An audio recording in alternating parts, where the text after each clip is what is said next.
Hello guys, maggulay na naman tayo ngayon guys. Maggulay. Nagkimay ako ng daon sa gabi. Kaya may tuyo ako doon na halabahita. Gulayin ko na ngayon kahit hindi pa ito nakabilad at yung tuyo naluto na kagabi. Pinipray ko na.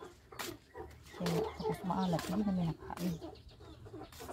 Kunti lang nakain. Kaya ngayon, gulayan ko siya nito kaya masarap ito pag may labahita. Puti siya. Pag ganito, hindi namin hinahalo yung may mga puti-puti siya. Kasi, hindi ko alam, basta may sakit daw yung daon sa gabi pag ganyan. Yung may puti-puti. Ano tayo para hindi tayo mahagilad.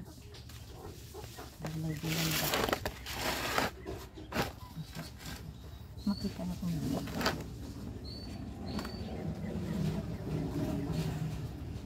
Hinugasan ko na to guys.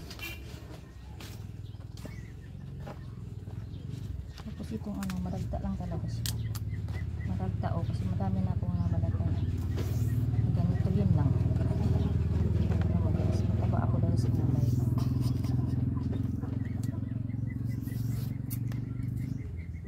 Para hindi tayo magkasakit ng high blood. Hindi tayo may stroke. Kailangan magulay-gulay tayo at para grabe lang talaga ang dagta nito. Pag di siya matutuyo, pag linis mo, madagta talaga siya.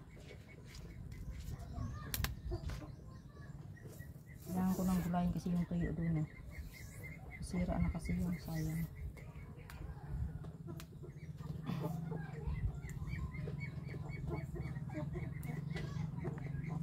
Ganun lang talaga siya guys. Tapos kumakain ng masyadong matataba at iwas sa maraming sakit sa katawan. Ako doon ako kaya doon ako nag-abroad kaya kasi walang gulay doon. Dito kasi mura lang naman bibili ng gulay pero yun nga hindi mo man talaga makuha ang gusto mo pagkalito.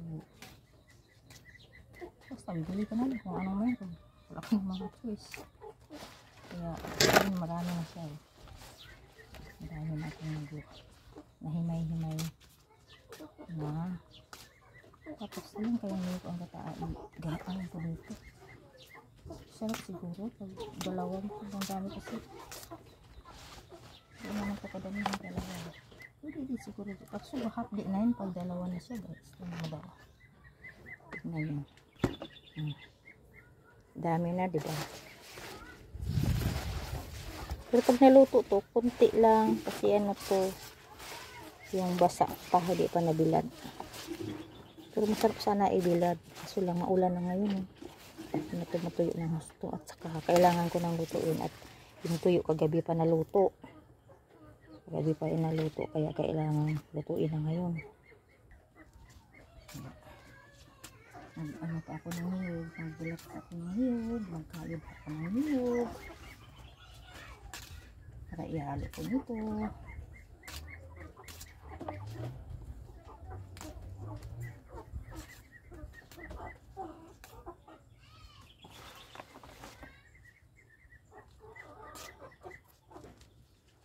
Kaya, salamat guys sa inyong pagpanood ng aking mga videos. Mag-comment lang at mag-like. Maraming salamat. Mag-iwan ng bakas para ay aking babalikan.